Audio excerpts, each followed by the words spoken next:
अगर आप GST inspector, CBI sub inspector, income tax inspector, examiner, PO, ED, CBI, NIA, मंत्रालय, इस type की शानदार डिपार्टमेंट्स में नौकरियां करना चाहते हैं और आपको फिजिकल और मेडिकल से डर लगता है, तो आप बिल्कुल परफेक्ट जगह आए हैं। आज की इस वीडियो में मैं आपको इन सभी नौकरियों के लिए क्या फिजिकल रिक्वायरमेंट्स, क्या फिजिकल टेस्ट, क्या मेडिकल टेस्ट होगा, वो सब डिस्कस करूंगा डिटेल में। एसएससी सीजीएल के थ्रू जितनी भी नौकरियां लग सकती हैं, उन सभी नौकरियों के फिजिकल स्टैंडर्ड्स, फिजिकल टेस्ट और मेडिकल टेस्ट आज की वीडियो में हम डिस्कस करने वाले हैं। क्योंकि बहुत सारे लोगों की क्वेरीज रहती थी, बहुत सारे लोगों का डाउट्स रहता था, कितनी हाइट चाहिए, कितना वेट चाहिए, चश्मा लगाओ ना लगाओ, flat foot, knock knee, chest, क्या running, cycling, long jump, high jump, ये सभी के सभी डाउट्स आपके क्लियर कर दूंगा।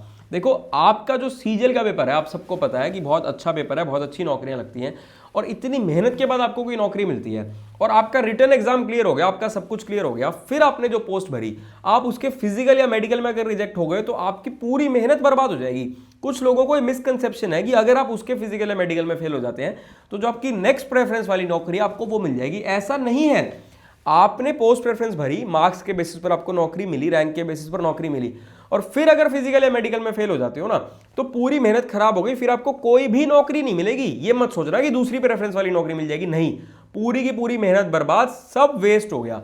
इसीलिए आपको फिजिकल और मेडिकल के बारे में जानना बहुत ज्यादा जरूरी है, क्योंकि ऐसा ना हो कि इतनी मेहनत करके रिटर्न पेपर तो क्लियर कर लो बट फिजिकल और मेडिकल में फेल हो जाओ। क्योंकि सभी नौकरियों का जो फिजिकल मेडिकल टेस्ट होता है वो आपका रिटर्न एग्जामिनेशन के बाद ही होता है। देखो, रिटर्न एग्जामिनेशन तक सारा प्रोसेस आपका एसएससी कंडक्ट करवा रहा था, बट एक बार आपको जब डिपार्टमेंट अलॉट हो जाता है तो आपके सारे डोजियर्स, आपके सारे डॉक्यूमेंट्स उस पर्टिकुलर डिपार्टमेंट के बाद भेज दिए जाते हैं और जो फिजिकल और मेडिकल है वो उस डिपार्टमेंट का काम होता है। वो डिपार्टमेंट, वो पर्टिकुलर डिपार्टमेंट जो आपको मिला है वो आपका फिजिकल और मेडिकल कंडक्ट करवाता है।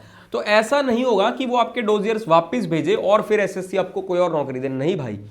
एक बार जो नौकरी मिल गई, उसके फिजिकल में पास तो नौकरी मिल जाएगी, उसके फिजिकल में फेल तो नौकरी नहीं मिलेगी। बट घबराने वाली कोई बात नहीं है, क्योंकि एसएससी सीजीएल के थ्रू जितनी भी नौकरियां हैं ना, मोस्टली सारी ऐसी नौकरियां हैं जिसमें आपको कोई दिक्कत नहीं आएगी। मतलब उनका फिजिकल और मेडिकल कोई बहुत ज़्यादा मुश्किल नहीं होता है, उनका फिजिकल और मेडिकल बिल्कुल ही बेसिक होता है और अभी मैं डिस्कस करूंगा सारी चीज़ें। कोई आर्मी या पुलिस जैसा बहुत ज़्यादा मुश्किल नहीं होगा, सारी चीज़ें डिस्कस कर लूंगा। और मोस्टली जो एस्पिरेंट्स होंगे ना, मोस्टली एस्पिरेंट्स इसके फिजिकल मेडिकल क्लियर कर लेंगे। बट आप कुछ चीज़ें होती है, अगर आप कलर ब्लाइंड हो मान लो, तो आप कलर ब्लाइंड, अगर उस कलर ब्लाइंड कैंडिडेट उस पर्टिकुलर पोस्ट के लिए एलिजिबल नहीं है तो आप फेल हो गई। जो हाइट चाहिए, अगर आपकी हाइट उससे कम है तो भी आप फेल हो गई। तो ये इसलिए इस वीडियो को जानना, इस वीडियो को देखना और इस वीडियो में जो जो क्राइटेरिया है वो सब समझने बहुत जरूरी है। तो फटाफट से सारे क्राइटेरिया आपको बता देता हूं। वैसे तो एसएससी सीजीएल की जितनी भी नौकरियां हैं उनमें टोटल 8 से 10 ही ऐसी नौकरियां हैं जिसमें कोई पर्टिकुलर फिजिकल या मेडिकल स्टैंडर्ड फिजिकल टेस्ट की रिक्वायरमेंट है। बाकी मेजर नौकरियों में कोई ऐसी दिक्कत नहीं है, फिर भी हम डिटेल में डिस्कस कर लेते हैं। सबसे पहले हम 5 ऐसी नौकरियों को डिस्कस करेंगे जो मोस्टली एस्पिरेंट्स कायम रहता है। GST inspector, examiner, preventive officer, narcotics inspector और नारकोटिक्स सब इंस्पेक्टर। इन 5 नौकरियों के लिए आपके फिजिकल स्टैंडर्ड्स और फिजिकल टेस्ट बिल्कुल सेम रहने वाले हैं, कोई भी डिफरेंस नहीं है। मेल के लिए मिनिमम हाइट होनी चाहिए 157.5 सेंटीमीटर और मिनिमम चेस्ट होनी चाहिए 76 सेंटीमीटर। उसमें 5 सेंटीमीटर का एक्सपेंशन होना चाहिए, एक्सपेंड होकर 81 सेंटीमीटर हो जानी चाहिए। फीमेल्स के लिए मिनिमम हाइट होनी चाहिए 152 सेंटीमीटर और फीमेल्स के लिए मिनिमम वेट क्राइटेरिया रहता है 48 केजी। ये सब मिनिमम स्टैंडर्ड्स हैं। बहुत सारे लोग ना ऐसे सिली क्वेश्चंस पूछते हैं कि सर वेट ज़्यादा है, ओवर वेट है, हाइट ज़्यादा है। भाई ये मिनिमम रिक्वायरमेंट है, इससे ज़्यादा हो सकता है, इससे ज़्यादा होने में 1% भी आपको कोई दिक्कत नहीं है, मिनिमम इतना होना चाहिए। इसके बाद इसमें वॉकिंग और साइकिलिंग भी करवाई जाती है। मेल्स को 1600 मीटर वॉक करनी होती है 15 मिनट में और 8 किलोमीटर साइकिलिंग करनी होती है 30 मिनट में। फीमेल्स को 1 किलोमीटर वॉक करनी होती है 20 मिनट में और 3 किलोमीटर साइकिलिंग करनी होती है 25 मिनट में। ये बिल्कुल बेसिक चीजें हैं, मोस्टली एस्पिरेंट्स ये सब चीजें कर लेंगे। अब कुछ एस्पिरेंट्स ऐसे होंगे जो बोलेंगे कि चेस्ट एक्सपेंड नहीं हो रही, तो आप कुछ दिन एक्सरसाइज करो, वर्कआउट करो, पुशअप्स करो, वो इशू आपका रिजॉल्व हो जाएगा। कुछ एस्पिरेंट्स ऐसे होंगे जिन्होंने कभी लाइफ में साइकिल नहीं चलाई होगी, अब 15 दिन महीने प्रैक्टिस कर लो, साइकिलिंग वाला इशू भी आपका रिजॉल्व हो जाएगा, कोई दिक्कत नहीं है। अब चश्मे का बहुत लोगों को डाउट रहता है कि स्पेक्स लगा हुआ है, तो भाई स्पेक्स लगाओ ना लगाओ कोई इशू नहीं है। चश्मा लगाने के बाद आपकी विजन क्लियर होनी चाहिए, विद और विदाउट स्पेक्स आपको क्लियर दिखना चाहिए। फ्लैट फुट नॉकनी की कोई दिक्कत नहीं है। कलर ब्लाइंडनेस की दिक्कत है, अगर आप लोग कलर ब्लाइंड हैं तो आप लोग इसमें से आउट हो जाएंगे, जो आपका मेडिकल होगा उसमें आपकी रिजेक्शन हो जाएगी।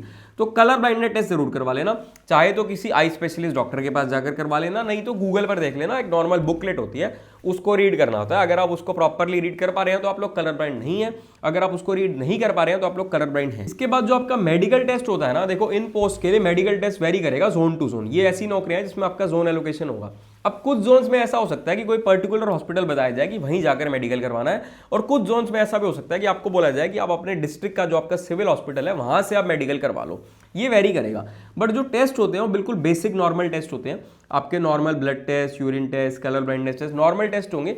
अगर आपको कोई मेजर बीमारी नहीं है ना, तो आप मेडिकल में आउट नहीं होगे। जो मैंने चीजें बताई हैं, अगर आप ये सब फुलफिल करते हो और आप फिजिकली मेंटली एक स्टेबल एक फिट इंसान हो, आपको कोई मेजर बीमारी नहीं है, तो आपको कोई दिक्कत नहीं आने वाली है, आप उसमें मेडिकल में रिजेक्ट नहीं होगे। अब हम नेक्स्ट बात कर लेते हैं सीबीआई सब इंस्पेक्टर के लिए कि सीबीआई सब इंस्पेक्टर बनना है तो क्या फिजिकल स्टैंडर्ड्स हैं। देखो, सबसे पहले तो सीबीआई सब इंस्पेक्टर के लिए कोई रनिंग, साइकिलिंग, वॉकिंग ये सब चीजें नहीं होंगी। इसमें आपकी हाइट रिक्वायरमेंट है, चेस्ट रिक्वायरमेंट है। मेल्स के लिए मिनिमम हाइट 165 सेंटीमीटर है, फीमेल्स के लिए मिनिमम हाइट 150 सेंटीमीटर है, मेल्स के लिए मिनिमम चेस्ट 76 सेंटीमीटर है।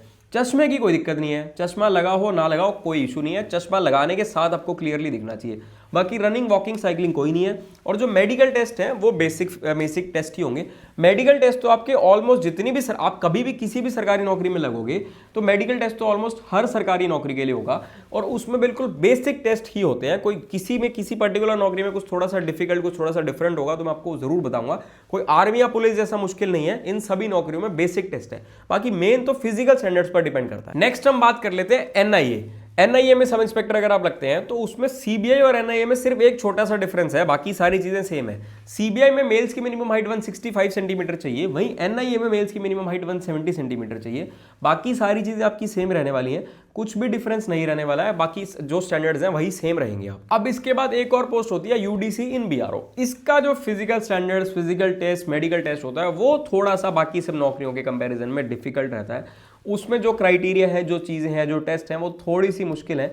हालांकि पुलिस और आर्मी जैसा मुश्किल नहीं है, बट फिर भी थोड़ा सा उसमें कॉम्प्लिकेटेड है। तो उसके लिए आप लोगों को मैं कहूंगा कि एक बार आप नोटिफिकेशन को डिटेल में पढ़ लेना, कहीं ऐसा ना हो कि कुछ रह जाए और आप लोगों को उसमें इशू क्रिएट हो, आपको प्रॉब्लम क्रिएट हो। वैसे तो ये ऐसी नौकरी है कि मतलब बहुत ज्यादा एक्सपीरियंस का कोई ऐसा एम रहता नहीं है इस नौकरी के लिए, बट नौकरियां सारी अच्छी हैं। सीजीएल में जितनी भी नौकरियां हैं सारी नौकरियां अच्छी हैं, कोई भी नौकरी खराब नहीं है, सभी में सैलरी अच्छी है, सभी में काम अच्छा है। तो एक बार इसको आप नोटिफिकेशन पढ़ लेना। इन नौकरियों को छोड़कर और जितनी भी सीजीएल की नौकरी है, किसी भी नौकरी में कोई ऐसा प्रिस्क्राइब्ड फिजिकल स्टैंडर्ड्स नहीं चाहिए। मतलब इन नौकरियों को छोड़ करके सीजीएल में और जितनी भी नौकरी है उन नौकरियों में कोई हाइट, चेस्ट, वेट ऐसी रिक्वायरमेंट नहीं है। वीडियो अच्छी लगे तो मैक्सिमम लोगों को शेयर कर देना। कोई भी डाउट हो तो मुझसे कमेंट करके पूछ लेना।